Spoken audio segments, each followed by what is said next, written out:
L'équipe de demain devrait donc être la suivante: Donnarumma dans les buts, Marquinhos, Skriniar en défense centrale, Hakimi et Hernandez sur les côtés, Zahir Emery, Danilo ou Ugarte, donc Vitinha, et devant Dembélé, Kolo Muani, Mbappé, annoncé le trio. Logique. Voilà, Logique, offensif. dès qu'il est rentré vendredi, Kolo Muani a tout de suite montré qu'il devait être titulaire dans cette équipe. Au milieu, Ugarte, lui pareil, quand il est rentré, on l'avait laissé au repos parce que matchs internationaux dans la semaine. Mais dès qu'il est rentré, ça s'est tout de suite senti. Ça sera une grosse perte parce que le milieu de terrain reste la zone qui pose le plus de questions au PSG. À défaut d'avoir de grands talents créatifs, il faut qu'il y ait de l'énergie, du mouvement, du coffre, du volume de jeu pour transmettre les ballons le plus vite possible aux trois gars de devant. Il faut qu'il y ait une grosse activité au milieu et elle y est, mais encore plus quand il y a Ugarte. Parce que ce qu'il fait depuis le début de la saison impressionne beaucoup.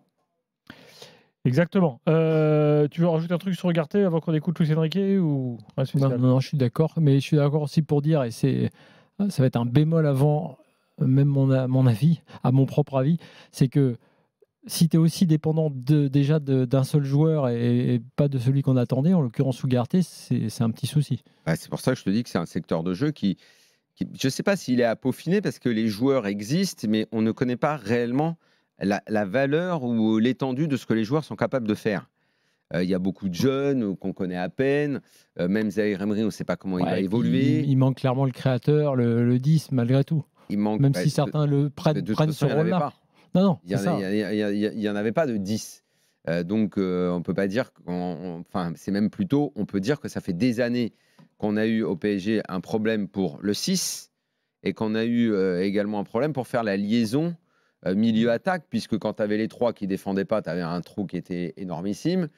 Quand tu n'as pas eu les trois, les mecs que tu faisais venir, ils ne répondaient pas toujours aux attentes. Loin de là, Wijnaldum aurait pu être à un moment ce joueur-là, mais il ne l'a pas été. Tu as essayé Draxler au milieu, il a fait 2 bons matchs, rien de plus. Tu as toujours eu des soucis finalement dans ce secteur-là. Chaque fois que tu voulais renforcer le milieu de terrain, on était déçus à Paris.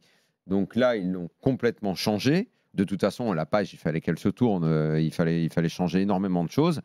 Donc c'est une reconstruction qui prendra peut-être beaucoup de temps. Mais tu peux compenser. Liverpool a été champion d'Europe sans avoir de grands créateurs au milieu de terrain. Écoutez le coach Luis Enrique sur l'état actuel du Paris Saint-Germain. Bon, évidemment, après la défaite de vendredi soir face à Nice.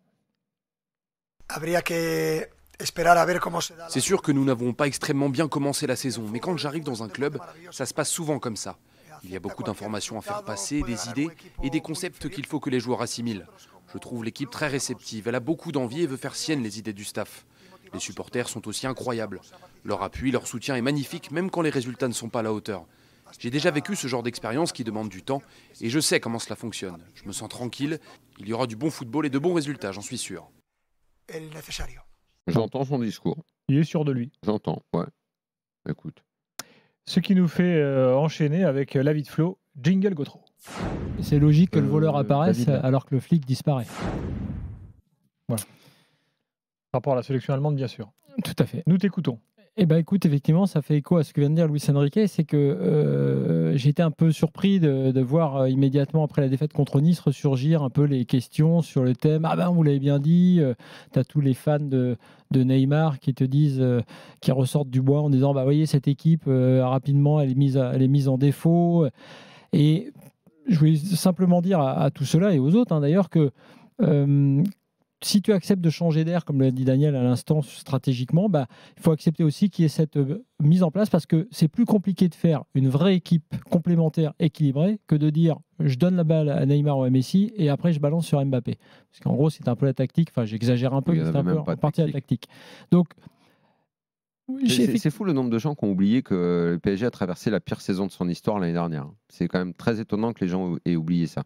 Donc effectivement, si tu acceptes ce changement-là, et moi je pense que c'est positif pour le PSG, c'est-à-dire de reconstruire une équipe, de prendre du temps pour cela, d'essayer de mettre quelque chose d'équilibré, avec des manques, on l'a dit au milieu, il y a sans doute des manques, mais c'est pas grave, tu vas essayer de faire une équipe avec ça.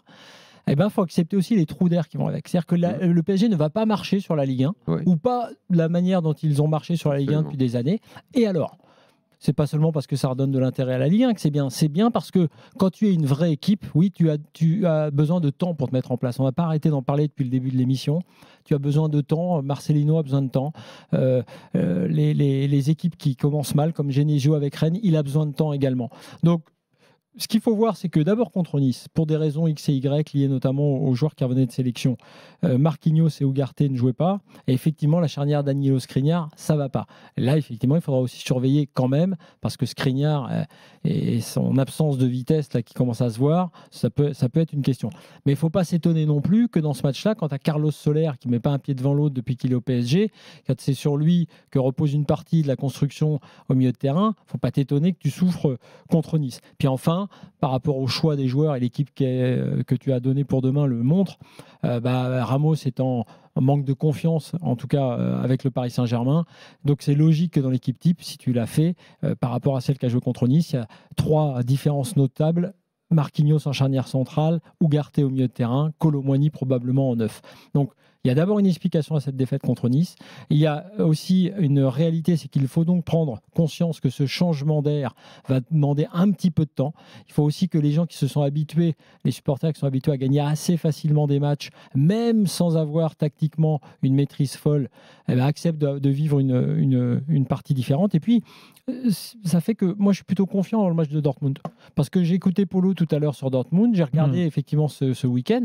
Bon, bien sûr, ils ont gagné 4-2. Alors tu dis, si tu fais le résumé rapide et bête de ce week-end, tu dis, le PSG qui perd contre Nice, Dortmund qui gagne 4-2, ça va être compliqué pour le PSG. Moi, je ne crois pas que ça va être compliqué pour le Paris Saint-Germain. Je pense que le Paris Saint-Germain que je vois là, en construction avec Luis Enrique, est supérieur au Dortmund que je vois depuis le début de la saison en Allemagne. Donc, difficile à dire, ça, quand même. Mais comparer les équipes d'un championnat à l'autre. En tout cas, moi, je te dis, on verra demain au parc, mais je pense que ce PSG-là, en tout cas, est plein de promesses. Et surtout, que ce PSG-là, enfin le PSG en général, qui ne gagnait pas la Ligue des Champions, qui n'y arrivait même pas du tout, de toute façon, il n'y arrivait pas. Donc autant mettre en place une vraie équipe qui va avoir du mal en Ligue des Champions, sans doute, mais qui au moins ressemblera à quelque chose. Après, les 2 bémols, effectivement, c'est que ce milieu de terrain, si on en est à se dire, effectivement, au mois de septembre, Ugarte est blessé, aïe aïe aïe, comment on va faire? C'est vrai qu'on a sans doute là un souci d'effectif et de qualité. Et est-ce que tu penses qu'un jour, Dembélé va bien finir une action? Parce que là, je voulais, petite parenthèse quand même sur le sujet, mais franchement, c'est assez incroyable la façon qu'il a terminé les actions. Parce que moi, je ne remets absolument pas en compte le match qu'a fait Nice et leur victoire. Mais il y a des moments quand même dans un match qui peuvent être des tournants, qui peuvent te permettre de t'installer dans un match même quand tu es un petit peu moins bien. L'occasion de Dembélé qui est lancé tout seul en profondeur, à ce niveau-là, ça doit faire autre chose que la façon dont ça s'est terminé. Soit il passe la balle parce que le mec à côté est seul et ça va faire but, soit lui-même il se démerde pour terminer et comme il est plutôt bon dribbleur, il va provoquer le gardien et dribbler, il termine. Mais sur quelle planète et à quel moment et qu'est-ce qui lui est passé par la tête pour se dire je vais frapper de l'extérieur de la surface de réparation alors que je suis tout seul dans un face-à-face? Je sais pas ce qu'il a fait. Ça, je comprends pas. Il a fait quoi? Il voulait faire le challenge orange de la mi-temps, Dembélé? Tu sais, comme les mômes là, qui partent du milieu de terrain et qui frappent à l'entrée de la surface. Il s'est dit, je vais faire ça. Ça n'a aucun sens intellectuellement. Ça n'a aucun sens, la frappe qu'il met. Au-delà même de la rater et de l'envoyer au Franprix de la Porte Molitor, en aucun cas, tu dois frapper de cette façon à ce moment-là. C'est ça qui est inquiétant chez ce joueur. C'est qu'il n'y a pas de progression dans son QI football. Ils sont comment sur les prix au Franprix de la Porte Molitor avec l'inflation? Un peu cher. Il est capable d'éliminer qui veut, de traverser le terrain et puis terminer de cette façon parce qu'il n'a pas raté que celle-là, il en a raté une encore après. Et honnêtement, celle-là, il la met dans le face-à-face. C'est certainement pas le même match pour le PSG et peut-être que ça ne se termine pas par une défaite comme ça s'est terminé. À ce niveau, avec le transfert dont il a été l'objet et les attentes qu'il y a autour de lui, Dembélé va quand même falloir qu'il mette des buts de temps en temps et qu'il arrête de massacrer les actions.